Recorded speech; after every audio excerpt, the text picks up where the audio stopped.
apenas, de novo, agradecer todas vocês que estão aqui, mas principalmente agradecer a Si Angelucci, que está trazendo esse monte de informação a respeito de marketing de influência. Foi uma demanda que veio para o grupo.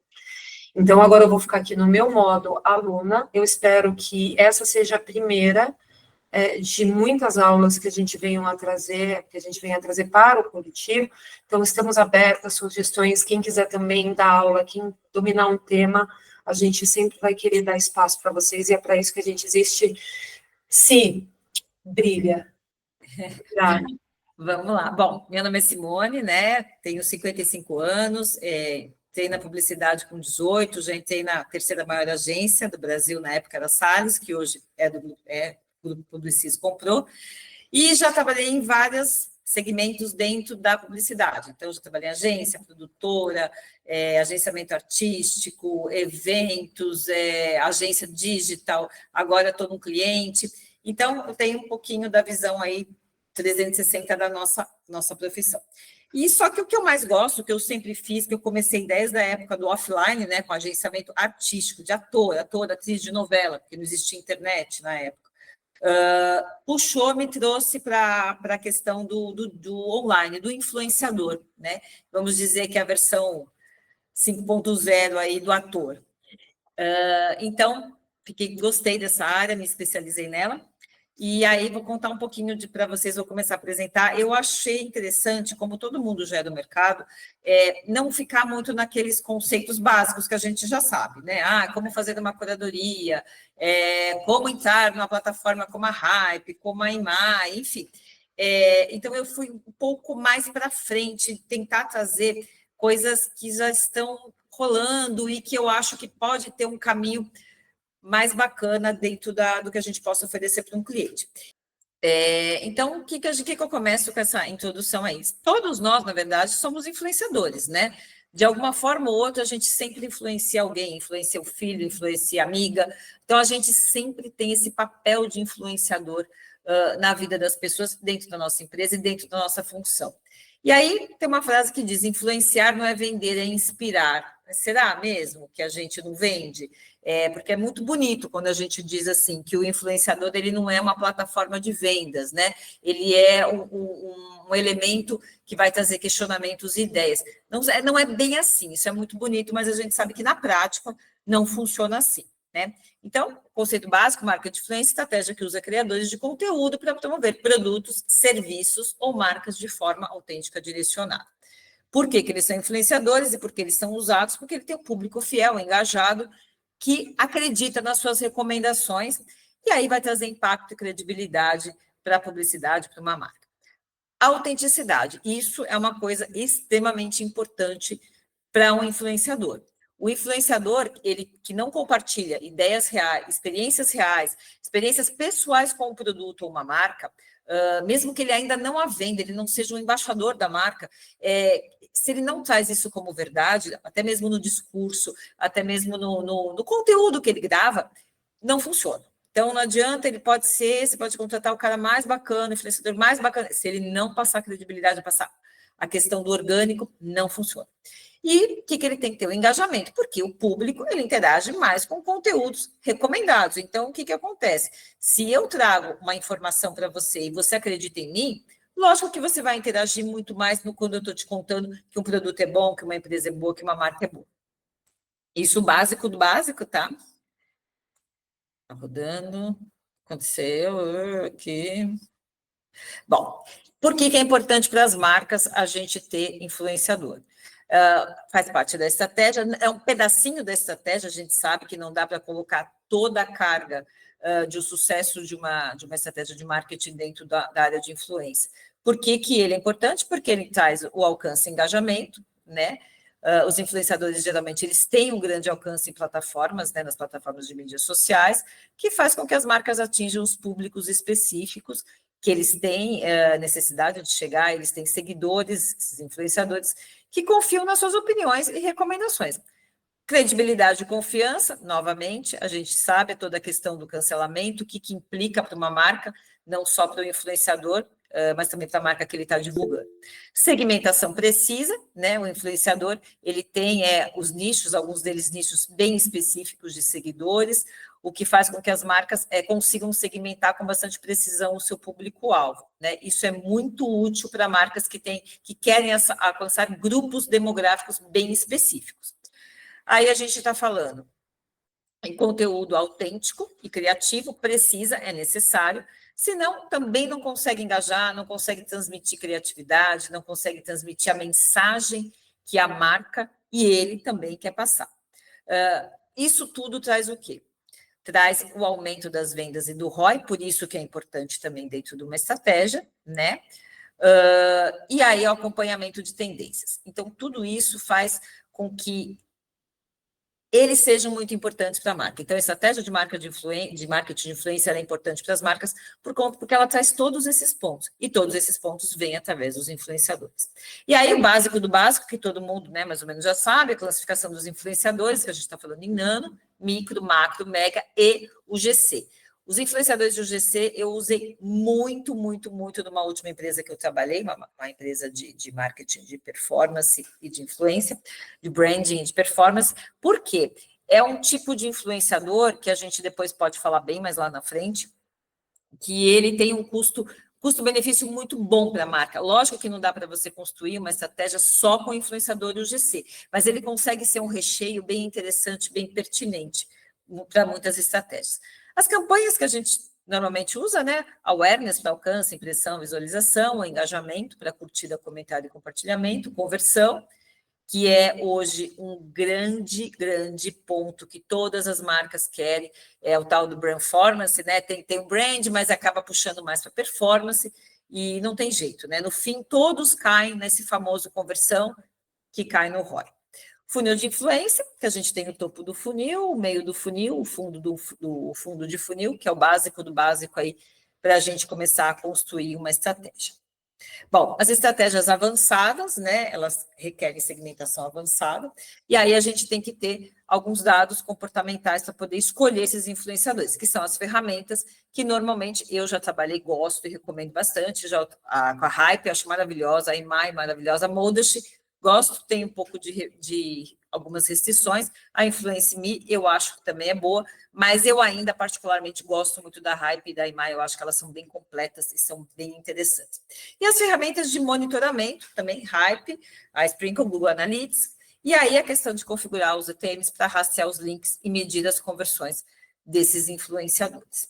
Isso básico do básico do básico. E aí que entra o que eu gostaria de começar introduzir um pouquinho aqui, que eu acho que é o mais interessante para a gente, né? Que já está acostumado a lidar com o influenciador tradicional e tudo. Então, o que a gente tem trazido bastante nas estratégias. Os influenciadores virtuais. Os influenciadores virtuais, aqueles influenciadores que são focados em live commerce, que é venda ao vivo com o influenciador.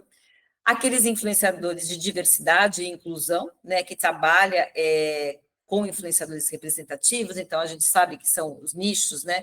A gente está falando de influenciadores que focam diversidade de pele, diversidade de corpos, então tudo isso entra dentro desse cluster. Os desinfluenciadores, que é uma tendência bem interessante e que é bastante polêmica também, e os influenciadores corporativos.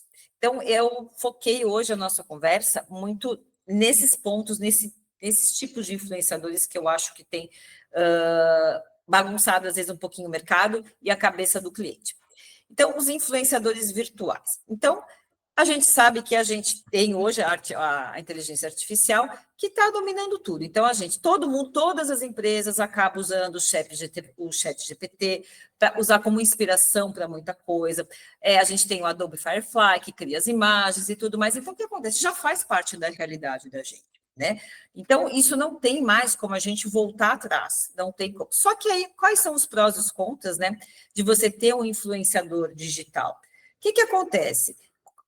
O bom disso tudo é o quê? Você tem criação e controle. Então, você controla totalmente, né? O que significa que a aparência, o comportamento, o conteúdo, o roteiro, a forma como ele vai se colocar, é você ou a marca quem vai dizer, tá? Ele tem disponibilidade e consistência, porque como eles não são humanos, eles vão estar ativos 24 horas, né? Eles podem postar quantos conteúdos você quiser, porque você que vai criar os conteúdos, ou a marca, enfim, quem quer que seja. Ele não está sujeito a mudança de humor, né? Ele não é um ser humano. Aparência e personalidade, da mesma forma, você vai direcionar como que ele é, como a cara da tua empresa, né? Isso é bem importante para algumas marcas. E aí a gente está falando de engajamento e popularidade, alguns influenciadores já têm milhões de seguidores, né? Eles interagem com o público, participam de campanhas e também interagem com influenciadores humanos. E aí a gente está falando que ele é complementar ao trabalho do influenciador humano, porque ele ajuda na criação do conteúdo, né? Ele faz uma análise ele pode trazer essa personalização da campanha. E o que acontece? Só que quando a gente fala que você vai substituir, não tem como substituir, porque eles têm papéis muito diferentes nesse ecossistema. Então, assim, o mais provável mesmo é que a gente tenha influenciadores humanos e de inteligência artificial coexistindo dentro do mesmo ecossistema. Por que a gente entende que ter apenas influenciadores virtuais não é legal? Porque o que acontece? Você perde toda a humanidade, né? Você perde todo o contato real, você perde o lado orgânico da coisa, então fica tudo muito engessado. O que acontece? A gente está dizendo que o influenciador ele é importante, porque ele traz a opinião dele, a experiência dele com uma marca ou com um produto. Quando esse influenciador é virtual, ou seja, ele é criado por uma marca, isso começa a perder um pouquinho, né? A identidade começa a perder um pouco da credibilidade, um pouco, não muito, né? E aí se torna uma coisa muito engessada. Então, o ideal, né? Geralmente a gente, quando o cliente vem ou quer focar muito no influenciador virtual, a gente sempre recomenda que ele tenha um influenciador virtual, ok? Pode botar na estratégia, mas ele tem que ter dentro da estratégia a maior parte o influenciador tradicional, influenciador humano, tá? E aí a gente vai para os influenciadores de live commerce. Isso é uma coisa que começou e é muito popular lá na China, né? Quem são eles? Eles são os criadores de conteúdo que realizam transmissões ao vivo para vender produtos, serviços em plataformas, TikTok, Instagram, YouTube, enfim. E eles combinam o quê? O entretenimento, a interação em tempo real, né? A persuasão para poder incentivar as compras imediatas. Quais são as características dele? O carisma e o engajamento, porque a comunicação foca na comunicação e no entretenimento. Habilidade de vendas, eles têm que ter técnicas de persuasão para poder convencer os espectadores em se tornarem compradores, passar um step para o funil de vendas.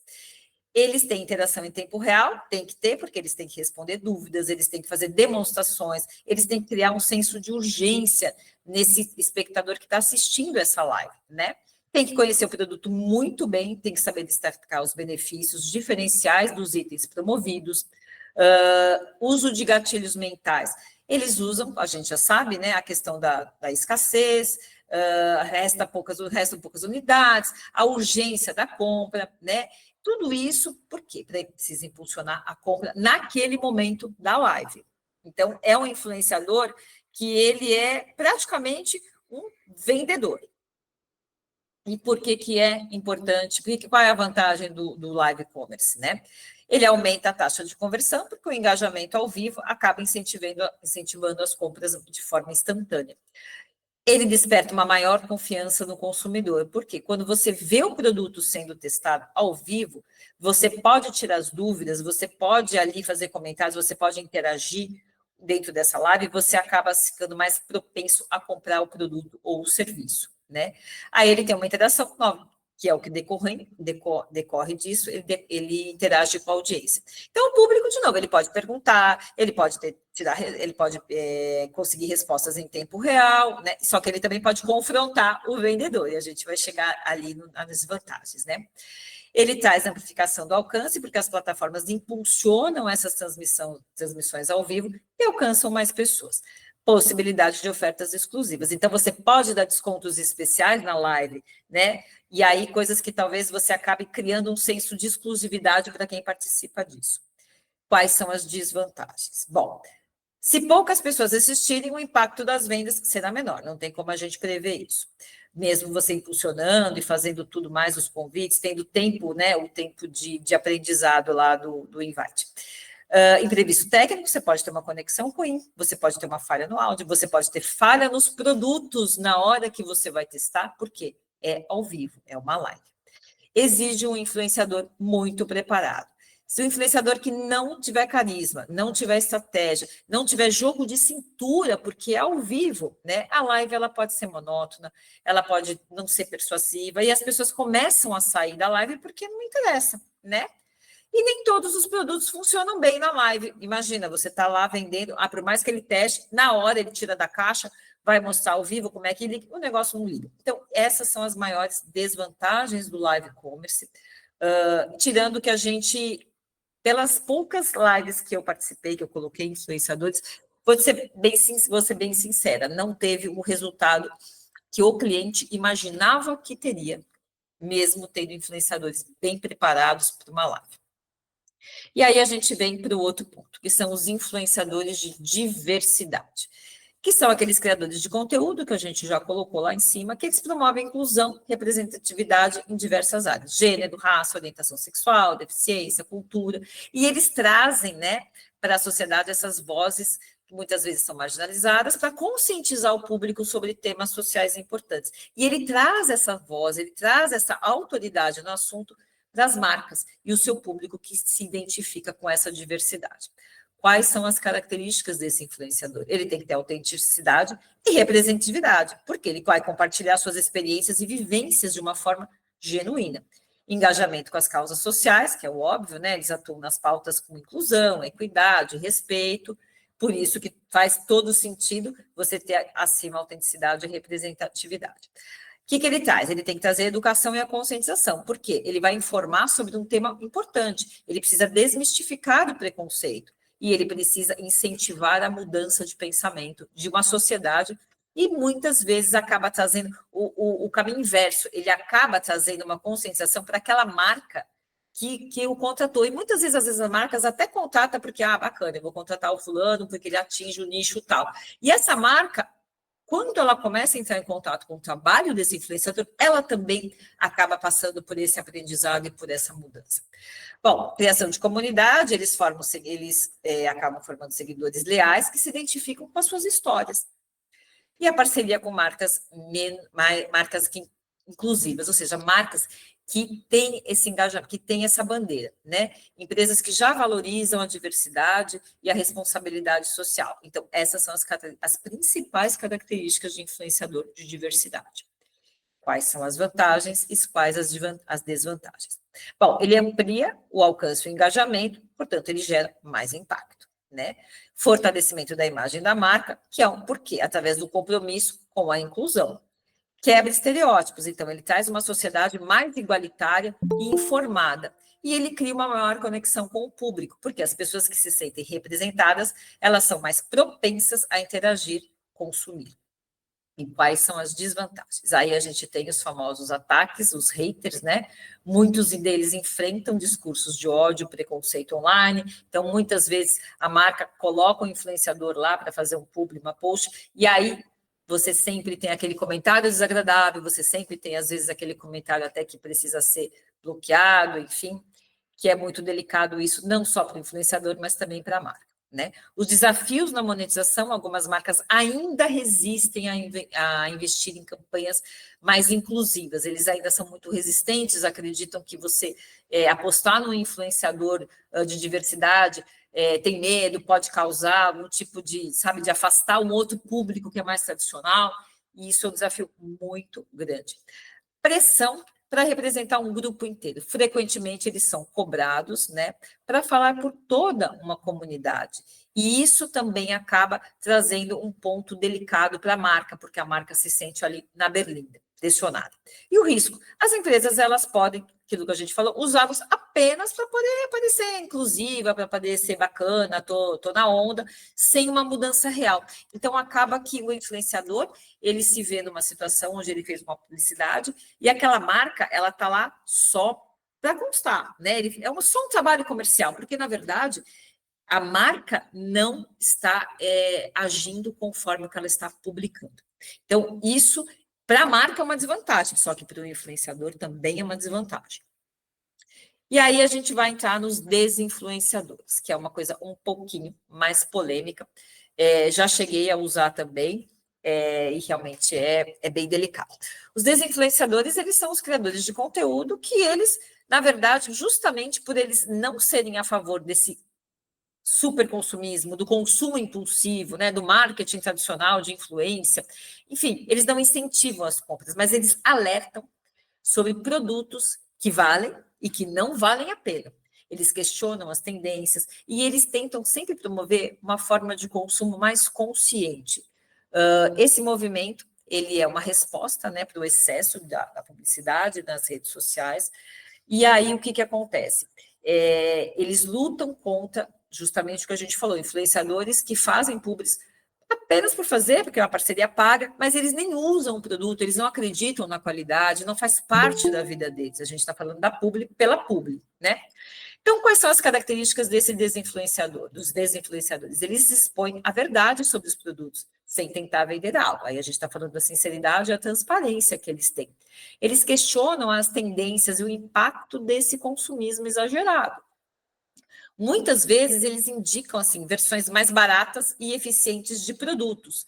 E aí a gente entra naqueles vídeos, né, do TikTok, muitos que traz aquele, né, primo barato, primo caro, tudo isso. Então o cara é um desinfluenciador. Ele está ali mostrando o papel dele, tá? Autenticidade e credibilidade, que é a construção da confiança com o público, né? Quando ele evita uma propaganda, uma publi fake, uma publicação forçada. Então ali ele já ganha muito com o seu público. O senso de responsabilidade, porque ele fala muito sobre sustentabilidade, quando ele diz que ele não quer, né, que ele não prega o excesso, o consumismo em excesso, né? Ele passa uma imagem de ético e que ele defende o consumo inteligente, consciente. E aí a gente vai para as vantagens e as desvantagens de ter esse tipo de influenciador, né? Ele tem a confiança do público, né? Como ele não se promove, como ele não promove qualquer produto, né? De qualquer forma, de qualquer custo, não importa o valor, eles são vistos como mais confiáveis, né? Então, assim, quando eu digo que esse produtinho aqui mais barato, ele tem o mesmo efeito que o Kerastase, e eu não estou fazendo publi nada. Quem está assistindo acaba acreditando, confiando no que ele fala. E óbvio que isso depois, lá na frente, pode trazer, sim, publi para esse influenciador, né? Principalmente das marcas que ele já fala muito bem, né? O destaque no conteúdo digital, porque ele se diferencia desses influenciadores tradicionais e eles acabam gerando muito engajamento, né? Promove o consumo consciente, ajudam os seguidores a fazer compras de forma mais bem informada, né? Trazem também essa questão do consumo consciente como uma discussão para dentro das marcas, isso é muito importante, e aí acaba nessa questão do quebra do marketing exagerado, a exposição dos produtos que não entregam o que promete. Isso tudo é bem importante, são pontos que estão que acabam fazendo com que muitas marcas corram o risco de ter um desinfluenciador para o cliente. Para o cliente, o que acontece? A vantagem é, se a marca recebe uma avaliação positiva desse desinfluenciador, isso tem muito mais peso do que qualquer propaganda, qualquer publi, qualquer coisa tradicional que ele faça, porque a gente está falando de um influenciador que não se vende, ele não se rende a qualquer marca. Né? Há pouco tempo atrás, na Páscoa, tinha um influenciador, até esqueci o nome dele, Ogro, alguma coisa no TikTok, que ele comprou e testou todos os panetones do mercado, desde o Santa Edviges até o da Flakes. Assim, e ele meteu a boca mesmo, não é bom? Não é bom, olha aqui, ele abria, mostrava, isso aqui não está gostoso, esse recheio está muito ruim. E aí, no fim, ele fez um ranking, né, dos panetones mais tops, qual que é do vencedor, e desses mais simples, qual que é do vencedor. Isso é muito bacana, ele tinha um engajamento monstruoso no TikTok. As pessoas falavam, prova de tal marca, você já provou? Então, as pessoas participavam muito com isso. Isso é muito legal. A oportunidade de melhorar os produtos. Por quê? Se ele traz feedbacks sinceros, ele ajuda essas empresas que ele criticou a corrigirem falhas e evoluírem. né? Então, o que acontece? Ele meteu a boca no panetone, os panetones da Cacau Show, né? Que é um objeto de desejo de uma faixa aí da população. Então, ele abria e falava, gente, isso aqui é muito doce, isso aqui está muito gorduroso. Olha, ele mostra aqui uma foto, um monte de recheio. Aí ele abre, tem aquele pouquinho de recheio. Tudo isso, quando ele traz, é uma forma da marca, se ela estiver aberta a ouvir, a melhorar o seu produto, né? A querer realmente tratar o seu consumidor de uma forma um pouco mais elegante, né? E aí o que acontece? Ele traz a atração de um público muito mais consciente, ou seja, você conquista um consumidor que valoriza a autenticidade e a qualidade para poder fortalecer a reputação de uma marca. Então, quando você cria, educa o público, como ele deve se colocar na hora de comprar um produto, o que ele tem que analisar, né? O que ele vai olhar, não só no rótulo, mas na hora que ele abre o produto, vale o custo-benefício aquele produto? Tudo isso ele traz de bom para a população, para ele e para o cliente.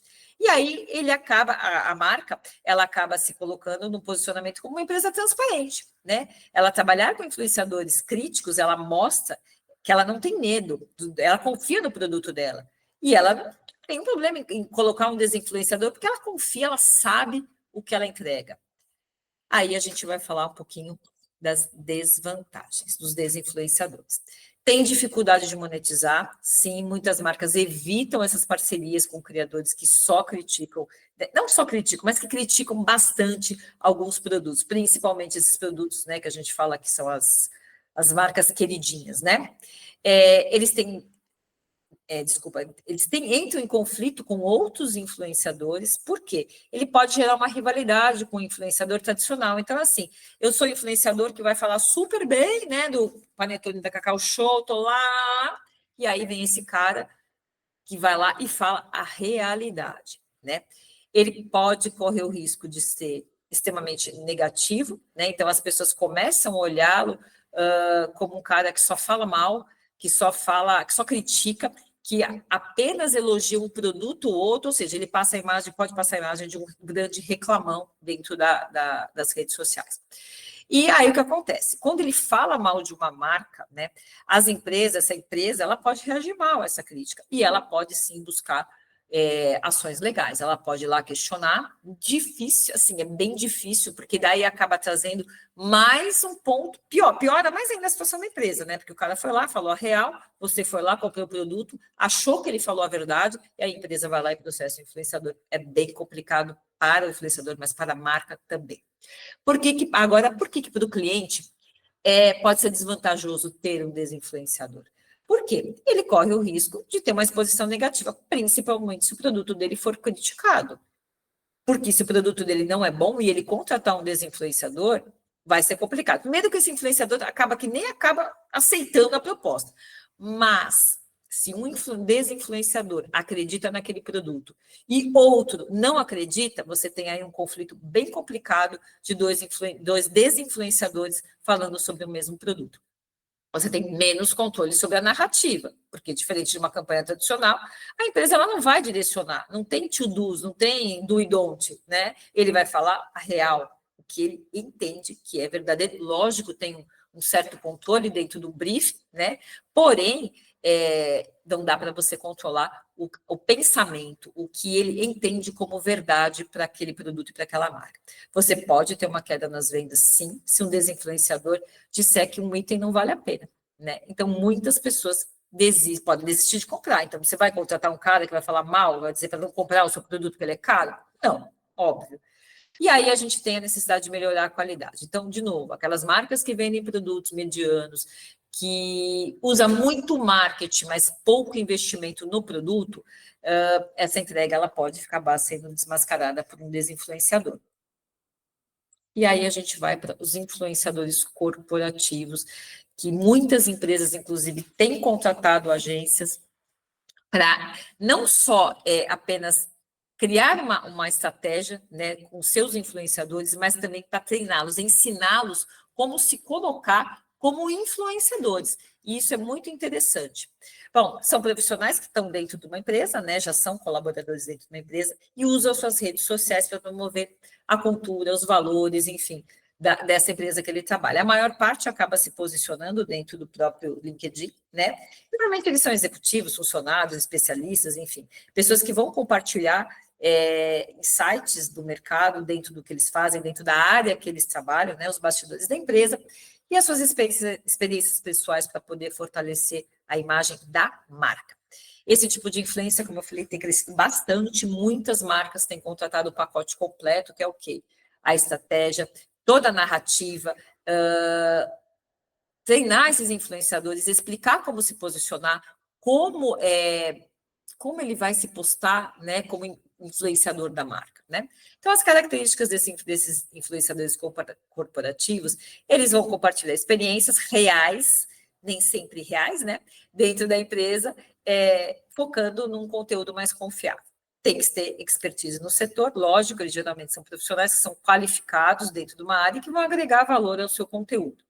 Uma conexão direta com o público, eles podem interagir com clientes, parceiros e até mesmo com talentos ainda que estão em potencial e que você quer atrair para a sua empresa, né?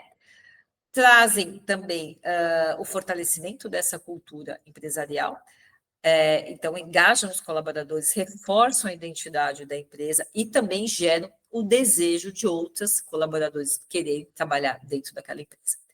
E o uso das redes profissionais. Eles atuam principalmente no LinkedIn, mas também muitos deles acabam levando o conteúdo de uma forma, lógico, diferente, adaptando para a plataforma, para o Instagram, para o TikTok, enfim, para o YouTube. Essas são as principais características. Aí a gente vai falar nas vantagens para as marcas. O que acontece? Ele traz o aumento da confiança na empresa, né? Porque os profissionais que estão lá falando bem da marca, ele traz o quê? Ele traz mais credibilidade. O engajamento desses funcionários e clientes, ele cria uma comunidade engajada em torno dessa empresa, ou seja, passa, né, a imagem, pode ser verdade ou não, que todo mundo lá é super unido, que todo mundo trabalha junto, que como funciona, que todo mundo tem uma boa expertise dentro da sua área, né? Ele humaniza muito a marca, ele traz um gosto real para a empresa. Então, realmente, você consegue aproximar as pessoas do gerente de marketing, quando ele fala do produto, como ele cria, como ele desenvolve uma estratégia, tudo isso acaba trazendo vida real, né? Que é o que as pessoas mais buscam hoje em dia. De novo, traz talentos e parcerias, né? Melhora a percepção da empresa como um bom lugar para trabalhar. E muitos dessas empresas acabam optando por essa estratégia para obter aquele selo da Great Place to Work. Menos dependência de influenciadores externos, né? Quando você treina, capacita o teu colaborador a ser um influenciador da sua própria empresa, você reduz o custo com marketing tradicional, né? E campanhas pagas, você acaba, lógico, não é a estratégia principal, é um pedacinho da estratégia. Então, você não vai ter só o influenciador corporativo dentro da tua estratégia, dentro da tua entrega, mas é um pedaço bem bacana e bem interessante, e também como ele não tem normalmente, né, eles não pagam para esses colaboradores, porque eles também entendem que esse colaborador está crescendo a rede dele, a popularidade dele, então as empresas acabam não pagando, às vezes dão benefício, algum tipo de benefício, enfim, day off, algumas outras coisas para que também seja interessante para o colaborador. Quais as desvantagens para a marca? Bom, você tem aí por mais que você tenha um controle, né, do que vai ser dito, você tenha um mini roteiro, esse colaborador ele pode expressar uma opinião que não está totalmente alinhada com a empresa, porque a rede social é dele, não é da empresa, certo? Então, quando ele pega o discurso, ele faz um post e esse post é colocado dentro do perfil da empresa, é uma coisa, você tem total domínio. Só que esse influenciador, ele começa também a alimentar a rede dele, ele começa a criar uma rede dele. E aí, quando ele vai para a rede dele, você não tem muito como controlar esse discurso, né? Você tem o risco de crise de imagem, se o influenciador comete um erro, né? Ele faz alguma cagada dentro da empresa, o que acontece? Isso acaba afetando a reputação da marca. E aí, você está de novo sujeito a um ser humano. Necessidade de treinamento, que eu acabei de falar, muitas empresas estão contratando outras empresas para poder treinar os seus funcionários. Então, nem todos eles sabem como criar conteúdo relevante e engajador. Então, você precisa ter esse investimento para ter uma empresa que faça isso por você, tá? e a concorrência por atenção. Bom, no mundo, né, digital está saturado, destacar influenciadores corporativos pode ser um grande desafio, porque muitas marcas estão fazendo há muito tempo isso, porque entenderam que traz resultados muito mais de branding, lógico, e que é muito importante também para uma marca. E aí a gente fala que o futuro do marketing ele está na influência, não só na influência, né? E a influência não é só sobre números. Por mais que as marcas foquem, né, na conversão, foquem justamente nessa questão do growth, é muito sobre conexões. Se você não criar uma conexão, você não consegue converter lá no fundo do funil, né? A confiança do público, ela vale mais do que qualquer anúncio. Por quê? Marcas, se você pegar marcas, por exemplo, você pega a Jaguar. A Jaguar não precisa anunciar, por quê? Ela já criou toda a confiança. Você não precisa ver um anúncio da Jaguar, você precisa ver um influenciador fazendo post, por mais que tenha. Não precisa, porque ele já criou essa confiança. E isso, novamente, a gente cai na conexão, né? E aí os criadores autênticos, eles moldam tendências, eles impulsionam marcas. Então, justamente, toda essa credibilidade, essa autenticidade, o influenciador, dentro de uma estratégia, de novo, que é um pedaço da estratégia do marketing, ela ajuda a impulsionar a marca e acaba contribuindo bastante com o brand e também com a performance. E aí, o que acontece? A gente tem influenciadores, né? Que são influenciadores que são focados em brand, legal, tem várias técnicas, várias metodologias para a gente escolher esses influenciadores, não só falando em plataforma, né, básica ali de imagem, você vai lá, joga tudo que você precisa de audiência e de perfil, e ela te traz uma série de opções, tá? Mas o mais importante, como a gente pode usar o marketing de influência para acelerar o crescimento de uma marca. Então, a gente está falando do growth, do crescimento, mas a influência que acaba escalando muito mais rápido uma marca. A gente tem influenciadores que podem ser uma maior alavanca de aquisição.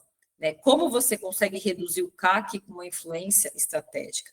Tudo isso não só está em UGC. O GC hoje, como eu estava falando no começo para vocês, é um nicho de influenciadores que tem um custo-benefício maravilhoso para a empresa, né, para as marcas. Ele viraliza, ele é uma prova social, né? Eu vou só parar de compartilhar um pouquinho aqui. E aí, o que acontece? Deixa eu voltar aqui com a câmera. Dentre tudo isso que eu passei para vocês, eu acho que, até para a gente não ficar muito longo, né? Porque, enfim, já falando, falei quase uma hora, a gente depois posso trazer algum material específico para vocês de UGC. O UGC, para quem não sabe, acho que todo mundo já sabe, né? Quando você entra lá, né, no famoso Shopee, e tem um produto, e elas fazem aquilo. A Shopee, então, gente, ela nem paga nada, né? Os caras têm um cupomzinho lá de desconto. Mas, assim, isso para uma marca é maravilhoso, porque todo mundo, quando vai comprar lá na famosa...